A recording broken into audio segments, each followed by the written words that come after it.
As Mike Hughes here. I got a quick little tutorial I want to share with compositing folks out there.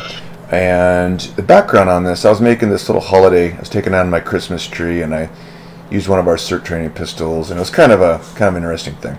Anyways, you can imagine here that what I got here, you can tell if I scroll back and forth, I'm on a slider going back and forth. All right, it's an electric slider I made with an Arduino project, and instead of having a composite lockdown, this obviously provides parallax and some cool effects. But the trick is, though, if you have like a cover plate, and you have one with the tree, and then you have like another plate without the tree and all that, it has to be really consistent.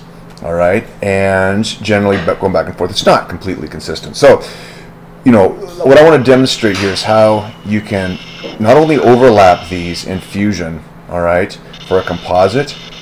These are two different shots, but also get really fine detail. So if there's any little shakes or anything, it's going to be taken care of. So it overlaps one for one. I'm not going to do with rotation on this, just this the offset. So let's jump into it. And just so you know, too, even if you don't have an electric slider, this is useful really for overlapping two frames. And we're going to get into a lot of expressions and some really good stuff if you're not familiar. All right. Let's jump into this. So let's go ahead and go into this. I got this proxy video here, and actually, let me pause it. Let's not use proxy. Let's use the full-size video. Hang on one second here. Okay, so I got this Blackmagic video, and this is from one of those old school Blackmagic 4K cinema cameras with big DNG files. All right, so let's use this one as our main little clip. Okay, so I'm clicking on this. I'm going to click on Fusion.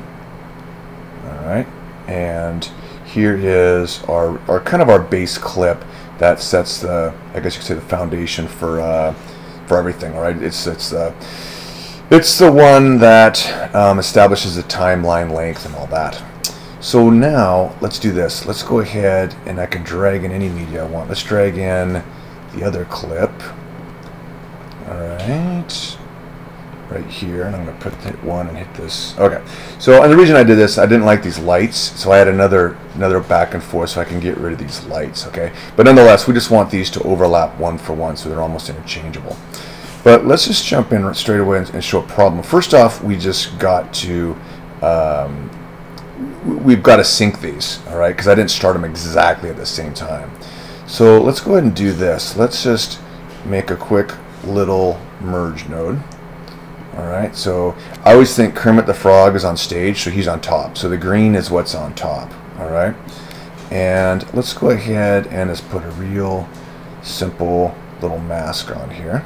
And let's put this in window 1. Okay, you can see this is off, so I'm going to move this darker one, all right, till these start lining up. So what I do is I click on this second medium and I affect the trim. I'll do this. I'll make sure the playhead's at the start, all right, and then I'm just going to affect this trim, pull it over, and let's see here. I'll go over the numbers here, and I think 210. It's about right. All right, it's pretty close, but you can kind of see it's pretty well lined up, but not perfect. All right, and if we look at this little shooting target I have in here, let's take this rectangle and let's move it a little bit here.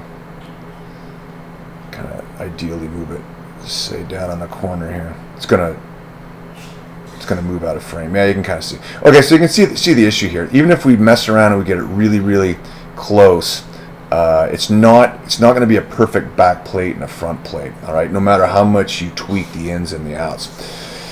Okay, then, so how do we get these things just nuts on? So let's just do this. Let's go ahead. I'm going to put this in 2. Let's use this nice little rectangle for purpose of this illustration. This drill, it actually works really well.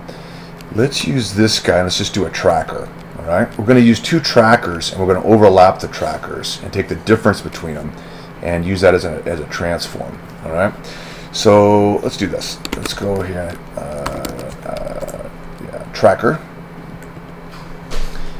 and Boom, and let me put this in window 2. And let's go ahead and drop this tracker, this guy right over that. And since I know the motion on here, I'm going to make this pretty tight, right around that orange target I have for when I shoot. And I'm going to be pretty stingy in the up and down, and I don't need a big track zone. Alright, so I'll use that as kind of a base frame. Let's go ahead and I'll probably pause this as this cranks through. Maybe I won't have to pause it. So it's a nice little track.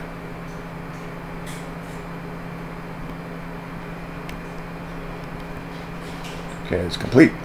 I didn't start it right at the beginning. Let's kind of get right there. And let's make sure let's go 2 into it there and do it. Okay, now see how this tracks back and forth. 1, I think the thing dips down. All right, my little tracker. And 2, all these little idiosyncratic like bumps going along there. All right. Granted, we have to trust the tracker, but each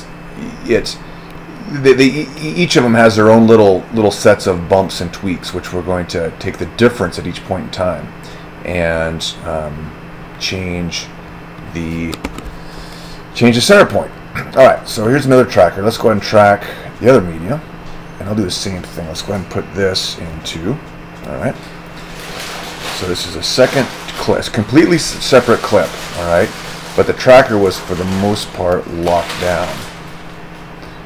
I didn't move it, didn't bump it, didn't change it, didn't change the camera, just very, very delicately. And honestly, the way I do this, you do not have to have the same exact center point. So if it was off a little bit, we're going to fudge that, and I'll show you how you do that in the expression. It's actually pretty cool. Yeah, we don't got. I'm trying to get pretty center though. All right, narrow this up. Pretty much left and right, and let's go ahead and let her rip.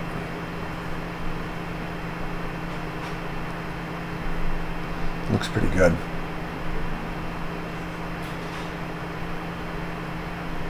Alright, so working with a 4K image here. Shooting a DNG raw. Okay.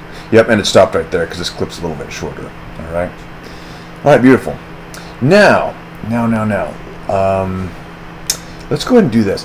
Let's get a visual. Let me get all that here. Let's get a visual on these 2 clips. So why don't we go ahead and A here. Let's go ahead. I could do it in A and B and and get a line and scroll left and right. Let's use a merge and look at these 2 trackers. So I'm going to do another merge node, and let's bring this one on top and this one on the back. All right, see what that, and then let's go ahead and let's make just another rectangle. Oops, hold down shift, get rid of that. Hold down this. I always held down option to make sure it's going to the right thing. All right, and let's go ahead and move this rectangle around. Now this rectangle's not going to move. In fact, you know what? Let me do this at first to kind of get us a little bit of a warm up here. Let's have the rectangle move with the tracker, because right now, if this thing moves, see how the rectangle doesn't move with the tracker? Because I want to compare. So what I really want to do, I want to look right about there. All right. Just get back here, right here, so I can really gauge on this square, you know, how the left and right is doing and how the up and down is doing. All right. So how do I make this move? How do I make this rectangle move with either one of these trackers? Because both these trackers are pretty close. Well, let's do this. Let's go ahead and go into the center. All right. And if you don't know which one moves what, I just like to, you know, I hold down option and scroll. Okay. So the center is moving this base rectangle. All right. This mask a little bit, and that's what I want to assign to the tracker. Now I could just assign it to the tracker, but that doesn't work really well. Go ahead and right click. If you haven't done this before, you're really going to like this. Let's make an expression. And watch up here in modifiers. If I click expression, oh crap, that's not what I want to do. Okay, let's right click. We're going to say modify with an expression. All right, boom. Now these modifier tabs is now activated. Now if we look back here, this thing goes back to 0, 0 coordinates. So it kind of freaks you out at first, like, oh my god, like what do I do? So let's do this. Let's go to modifiers, and this is, if you're not used to this, this is really awesome. So we can take in some data, we can manipulate some data, and then we basically output it right here. All right, that's going to make more sense in a second. So let's just take in some data. Let's go ahead and right click, and let's connect this to really either one of these trackers. Let's click the tracker 1 path, and we're going to connect to position. All right, it's kind of confusing here, but that's the only option right here is position. All right.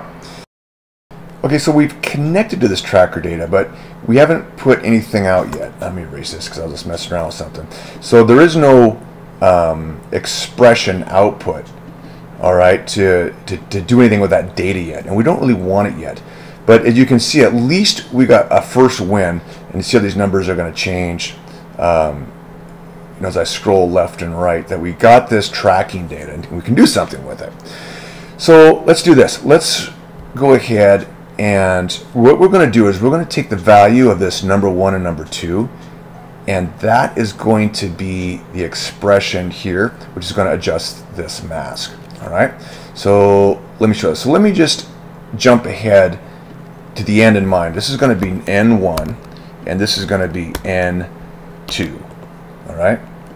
So these two values are going to drive this rectangle, because remember, we're in this rectangle modifier field. Okay, we're adjusting the center point right here.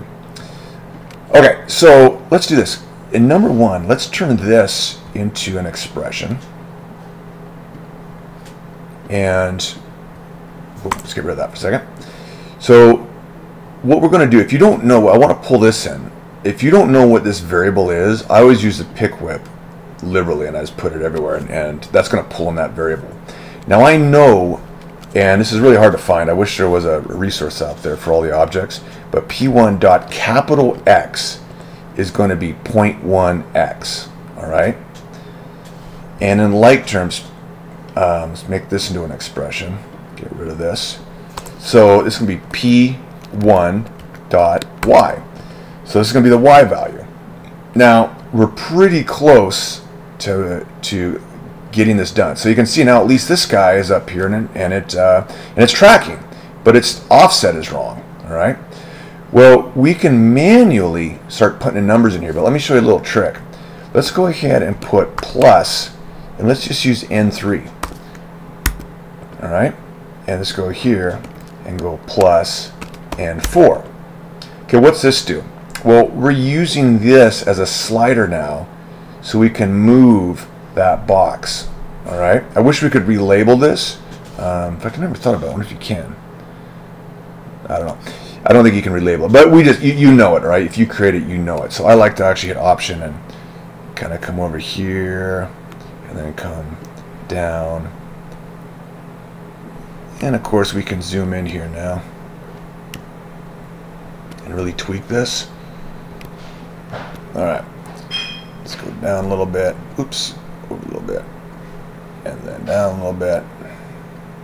All right, perfect. Move X a little bit. There you go. Now we happen to have a really good slide to kind of see the deficiencies between these two plates, and we're gonna like get this limited down to nothing. It's gonna be pretty cool. All right, super.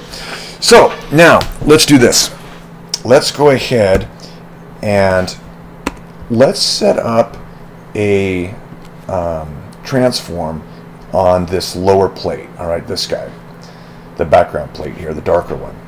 So I'm just going to put it out in space here, and it's going to be a 2D transform. Oops, thought I put it out in space.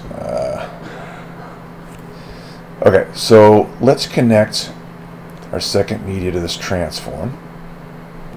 We have the transform, and I like to hit the option button and scroll over here and kind of get it so I can move that around. All right, so we can kind of figure we want to sort of move this around real jittery like, so the difference between these trackers, all right, tracker 2 and tracker 1, are basically homogenized, neutralized. So if we think about this, I don't know what the right term is actually, but if we take the little differences between the two, let's do this. Let's put tracker 1 up on, let's put it on this one, and let's go ahead and go to the B view, and let's put tracker 2 there. Okay, and then let's go ahead and click this to do this little scrolly thing like that. So if we have, let's see here, oh, what happened here?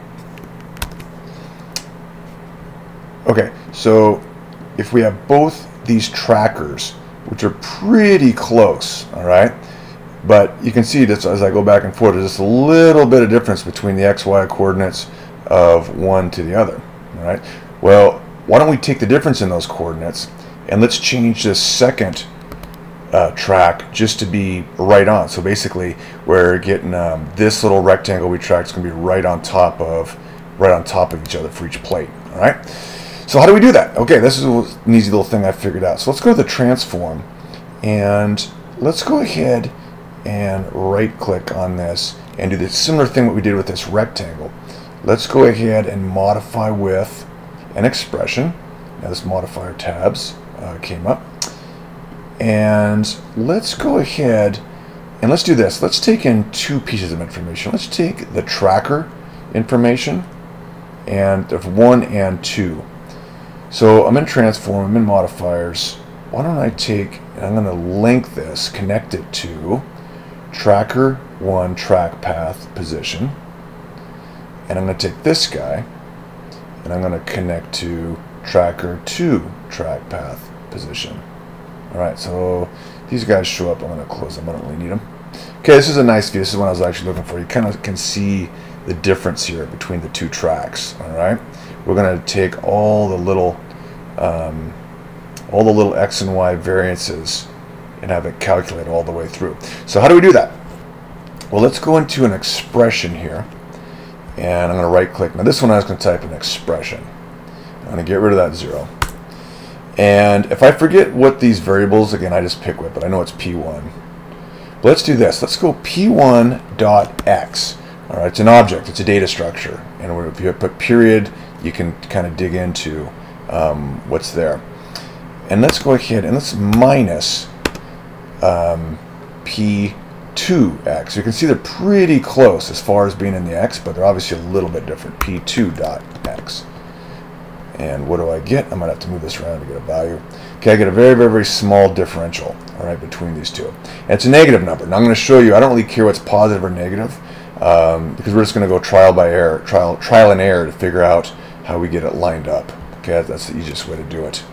So let's go here to the second one. This is going to be our y value. If I could relabel this, I'd call this my x differential, my delta x, and my delta y. Okay, what the difference is in the x and the y direction. So you can kind of imagine where I'm going with this. This will be P1.y minus P2.y, capital Y. Okay, let's move around.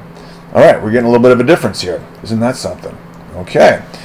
So you can see, just like we did with the rectangle, even though there's a difference, there is no output yet, because we've got to go under modifiers, this third tab in, and put something right here. Okay?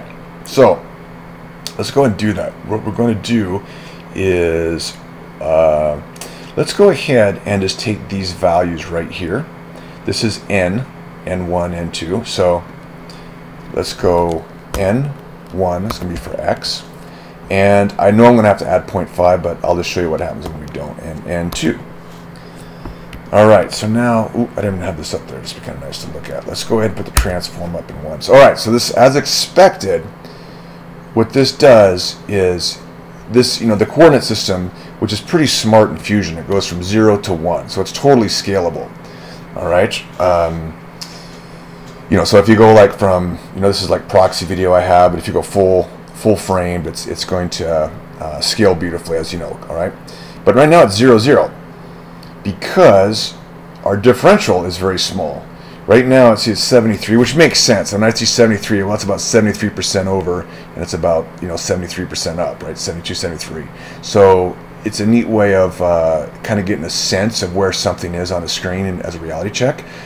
But these differences are off. So what do I have to do? Well, I have to go to 0.5 and 0.5 to bring this center to this center. I can do it here, but you know what? I'm not going to do that. I'm going to do it right here. So I'm just going to click 0.5 and plus 0.5. And there she goes. Now let's watch and see if this thing shakes around a bit. Okay, as expected, this transform shakes around just a little bit, which is good. Okay, really good, really good. But is it going to completely overlap? That's going to be the question here. So let's do this. Let's do another. I'm going to copy this merge and this rectangle where I did some work on. Put it over here. And instead of doing this median here, something like this, I'm going to use the transform in the background, and I'm going to put the foreground to green. Kermit the Frog is going to be in the front, okay? And use the same rectangle, which should have the same properties. Now let's go ahead and look at this on number 2. Let's go ahead actually and just get rid of that. Make sure this is on 2. Yep, there we go. Okay. Now let's see if this thing moves. All right. Oops. Okay, so looks like it's tracking pretty good, but it's offset, isn't it? It's a little bit offset. Okay, so how can we change that? Well, we do it the same way we changed that rectangle before. Let's go to the transform, and let's go to the modifiers. Now this is that output. Let's go back to our little calculator type page, and why don't we just use N3 and N4? I do this like so many places. It's unbelievable. So I'm gonna go plus. It's this. I mean, this is unbelievably robust technique. So I'm gonna put plus N3, and I'm gonna put plus N4. All right. Now N3 and N4 are gonna be my little sliders to adjust and tweak this. So I'm gonna come in here, and instead of tweaking this, it's a little bit too drastic. You can get a little bit more granular, hold an option, and scrolling left and right here. Oops, wrong way. Wrong way. Yeah, really. Am I on proxy? What's going on here? I'm sure I can turn off motion blur. Okay. I'll just walk this in here a little bit. 0.1. Let's go minus 0.015. Now let's do this numerically here. And let's go 7. Let's go 8. Okay. Let's go 9. Let's try that. That's for the X. Now the Y, boy, the Y doesn't need much tweaking. Let's just do a little bit here. That's weird, doesn't it? Let me go drastic and show. Okay, that's way off.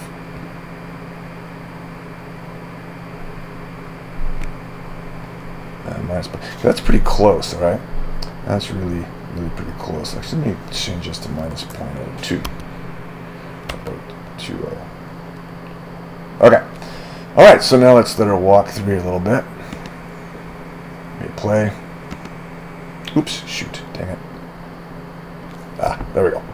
Okay, go over here, hit spacebar, hit play. All right, see how that tracks? Pretty dang close, all right? Now, mind you, it's a little bit off right here. And here's a cool thing, too. You can also keyframe this if you want to.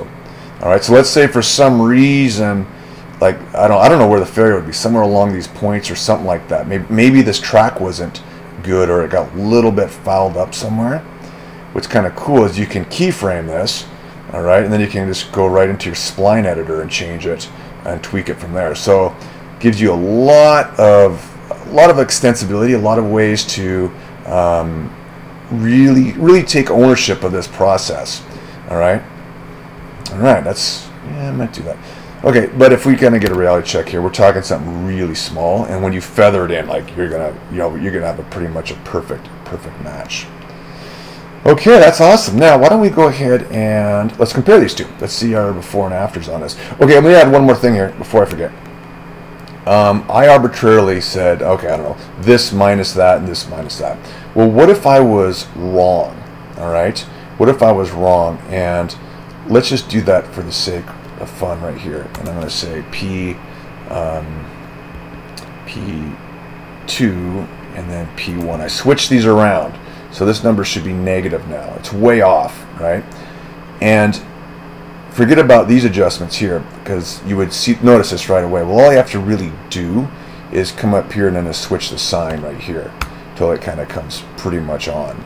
So yeah, I mean, right now it's a little tweaky right there. Well, yeah, you would do this before that adjustment I just did, adding this guy.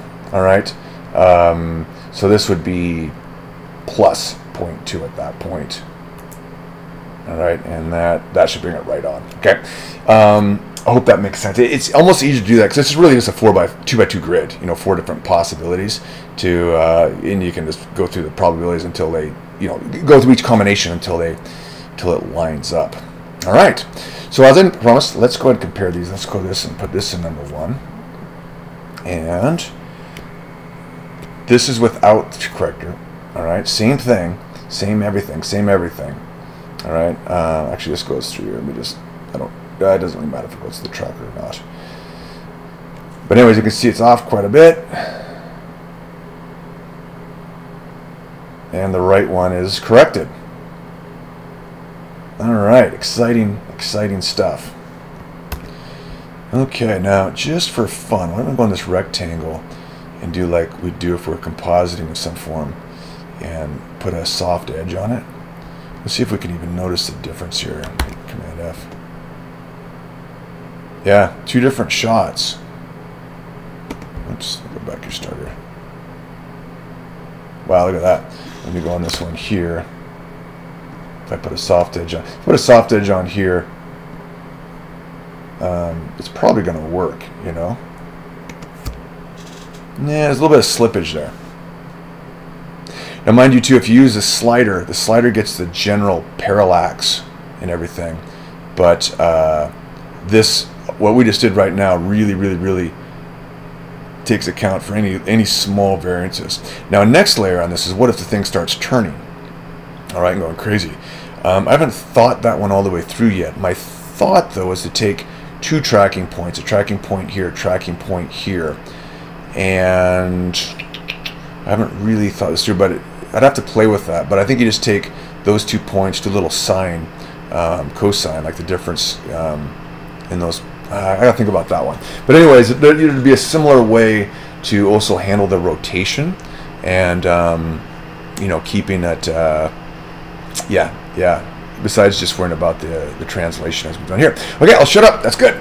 I like this. I hope this is helpful. I hope you all can appreciate the use of the modifiers and how powerful this is, and really how simple it is. Because believe me, if you can do this.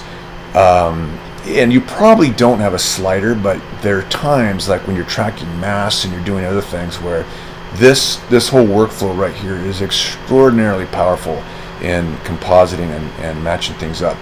All right, that's all I got. Thanks so much. Hope this is helpful. Cheers.